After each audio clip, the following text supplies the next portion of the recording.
नमस्कार मु जितेंद्र आपण मानक स्वागत करुच्ची दैनिक न्यूज ओडिया चैनल को। तो आज सारा दिन कौन सब बछा बछा और टॉप न्यूज गुड़िक रही चलते संपूर्ण भिडियो जानी नवा। ओडिशार पाणीपाग को नहीं आसला बड़ खबर। 3 ରୁ 4 दिन आश्वस्ति पर आज पुणी जलाइब ताती 6 डिग्री बढ़ तापमात्रा। कालबैशाखी पर उपकूलवर्ती जिला गुड़िक मध्य किसी जिला अंचल को छाड़देले अवशिष्ट राज्य में पाग सुखिला रही पारे। आसन्न 24 घंटा मध्य बालेश्वर भद्रक जाजपुर केन्द्रापड़ा कटक और जगतसिंहपुर किसी अंचल में बिजुली घड़घड़ी सह वर्षार संभावना रही। उपरोक्त जिला गुड़िक पाणीपाग केन्द्र पक्षर येलो वार्निंग जारी कर अन्यपटे पश्चिम झड़ अपसरी जाइथिबारु आज पारद उपर मुहां हेबो। आगामी 4 ରୁ 5 दिन मध्य राज्य विभिन्न अंचल में सर्वाधिक तापमात्रा 4 ରୁ 6 डिग्री पर्यंत वृद्धि पाइबार संभावना रही।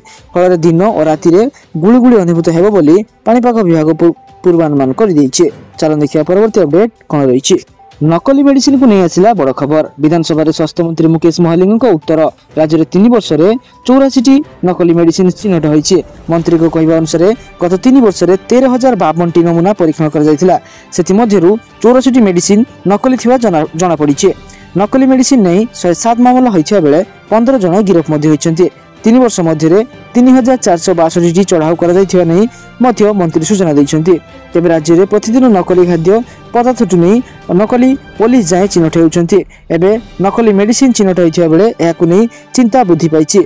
जीवन बंचाइबा खाउଥିବା मेडिसिन भी नकल चिन्हट होउछि। 2022-23 आर्थिक वर्ष में जिंक सल्फेट सोडियम लैक्टेट समेत मोट 45 टैबलेट मध्य रिंग्स लैक्टेक्स निम्नमान घोषणा कर राज्य में नकली औषध जोगाण रखा पदक्षेप स्वरूप सरकार एपर्यंत 4 जोगाणकारी को कला तालिकाभुक्त कर।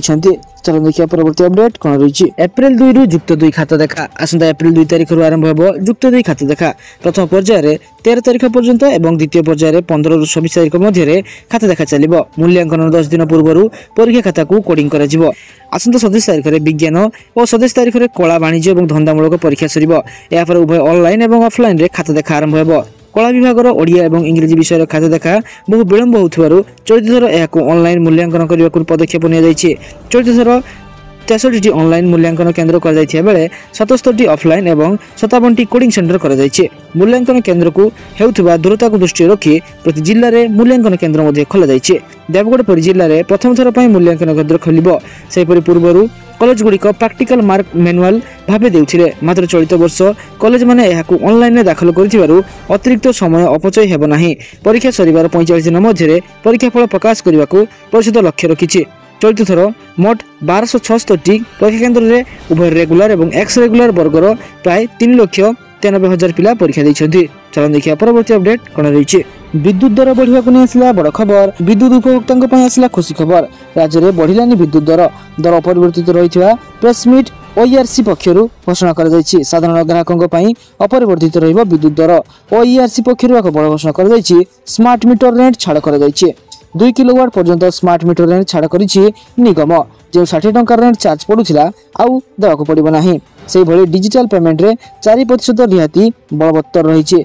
प्रीपेड बिल पेमेंट कले 4% रिहाती मिलिबो बोली घोषणा मध्य कर जायछि। चलो देखिए परवर्ती अपडेट कौन रही। चिटफंड टंका फेरस्त को नहीं आसला बड़ खबर। चिटफंड टंका फेरस्त नहीं नुआ निर्देशावली प्रस्तुत चली। विधानसभा रे उत्तर रखिले मुख्यमंत्री मोहन चरण माझी।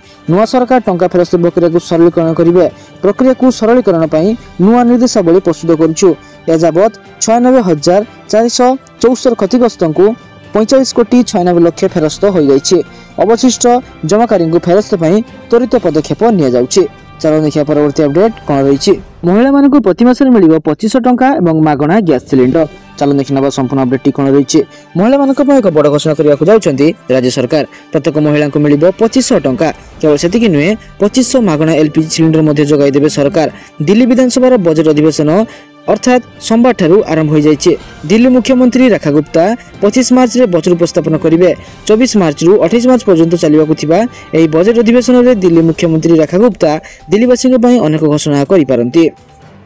विशेषकर दिल्ली प्रत्येक महिला सम्मान योजना अधीन 2500 टंका और मागणा एलपीजी सिलिंडर संपर्क में एक बड़ निष्पत्ति नहीं पारे। यह बजट 27 वर्ष पर क्षमता को आसीथिबा बीजेपी सरकार प्राथमिकता ଏବଂ ଦୃଷ୍ଟିକୋଣକୁ ମଧ୍ୟ ପ୍ରତିଫଳିତ କରିବ। 2025-26 ଆର୍ଥିକ ବର୍ଷ ପାଇଁ ବଜେଟ୍ ଉପସ୍ଥାପନା କରିବା ପରେ ଅନେକ ନୀତିଗତ ପ୍ରସଙ୍ଗ ଉପରେ ମଧ୍ୟ ଆଲୋଚନା ହେବାର ସମ୍ଭାବନା ରହିଛି। ଦିଲ୍ଲୀ ବିଧାନସଭା ବାଚସ୍ପତି ବିଜେନ୍ଦର ଗୁପ୍ତା କହିଛନ୍ତି ଯେ ଦିଲ୍ଲୀ ପରିବହନ ନିଗମ DTCର କାର୍ଯ୍ୟକାରିତା ଉପରେ ନିୟନ୍ତ୍ରକ ଏବଂ ଅଡିଟର ଜେନେରାଲ CAG ରିପୋର୍ଟ ସୋମବାର ଅଧିବେଶନର ପ୍ରଥମ ଦିନରେ ଉପସ୍ଥାପିତ ହୋଇଯାଇଛି। ଚାଲନ୍ତୁ ଦେଖିବା ପରବର୍ତ୍ତୀ ଅପଡେଟ୍ କ'ଣ ରହିଛି।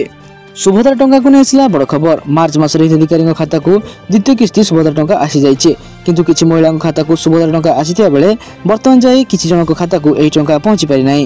ସୁଭଦ୍ରା ଟଙ୍କାକୁ କେବେ ଆସିବ କି ଆସିବ ନାହିଁ ସେ ନେଇ ଏବେ ବି ଦ୍ୱନ୍ଦ୍ୱରେ ଅଛନ୍ତି କିଛି ହିତାଧିକାରୀମାନେ। ଉପମୁଖ୍ୟମନ୍ତ୍ରୀ କହିଥିଲେ ଯେ ସୁଭଦ୍ରା ଦ୍ୱିତୀୟ କିସ୍ତିରୁ ଏବେ ବି 1 ଲକ୍ଷ ମହିଳା ବଞ୍ଚିତ ଅଛନ୍ତି।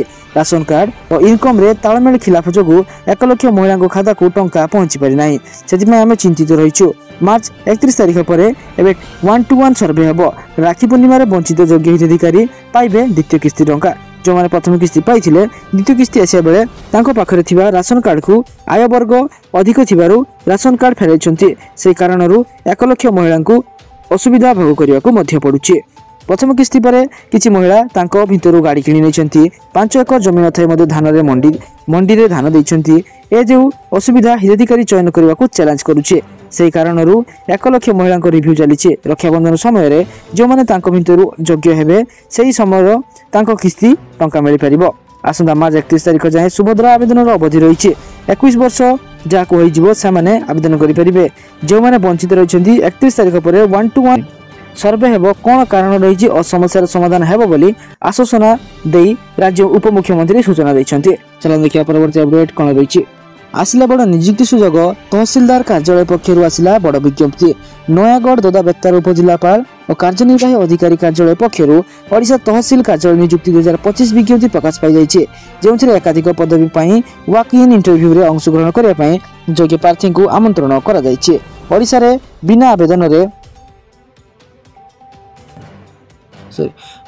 ବିନା ଆବେଦନ ଶୁଳ୍କରେ ସରକାରୀ ଚାକିରି କରିବାକୁ ଚାହୁଁଥିବା ଆଶାୟୀଙ୍କ ପାଇଁ ଏହି ଅଭିଯାନ ଏକ ଉତ୍କୃଷ୍ଟ ସୁଯୋଗ ପ୍ରଦାନ କରୁଛି।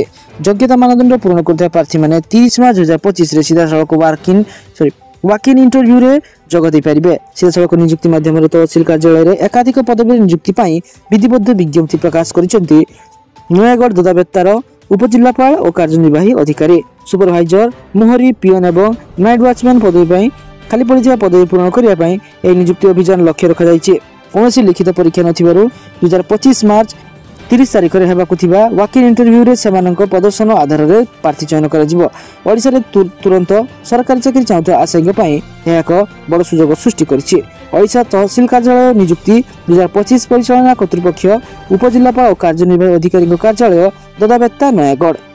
ଚାଲନ୍ତୁ ଦେଖିବା ପରବର୍ତ୍ତୀ ଅପଡେଟ୍ କ'ଣ ରହିଛି। ମୃତ୍ୟୁ ପରେ ଏଣିକି ମିଳିବ ପରିବାରର ସଦସ୍ୟମାନଙ୍କୁ ଚାକିରି। ବିଜେପି ନେତୃତ୍ୱାଧୀନ ଓଡ଼ିଶା ସରକାର ଅନୁକମ୍ପାମୂଳକ ନିଯୁକ୍ତି ପାଇଁ ଓଡ଼ିଶା ସିଭିଲ ସର୍ଭିସେସ୍ ନିୟମ 1990କୁ ଫେରାଇ ଆଣିଛନ୍ତି। ଏହି ନିଷ୍ପତ୍ତି ନବୀନ ପଟ୍ଟନାୟକ ନେତୃତ୍ୱାଧୀନ ବିଜୁ ଜନତା ଦଳ BJD ସରକାରଙ୍କ ଅଧୀନରେ ପ୍ରତିଷ୍ଠିତ 2020 ନିର୍ଦ୍ଦେଶାବଳୀକୁ ପ୍ରତ୍ୟାହାର କରିଛି।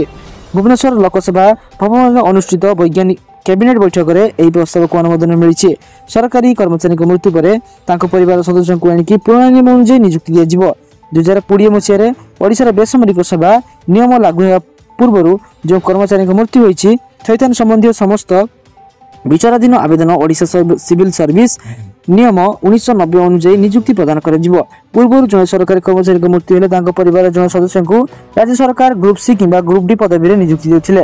ଜିଲ୍ଲା ପ୍ରଶାସନ ପକ୍ଷରୁ ଜାରି ହୋଇଥିବା ବିପର୍ଯ୍ୟୟ ପ୍ରମାଣପତ୍ର ଆଧାରରେ ଏଭଳି ନିଯୁକ୍ତି ଦିଆଯାଉଥିଲା। 2020 ମସିହାରେ ତତ୍କାଳୀନ ସରକାର ନୂତନ ନିୟମାବଳୀ ପ୍ରଣୟନ କରିଥିଲେ।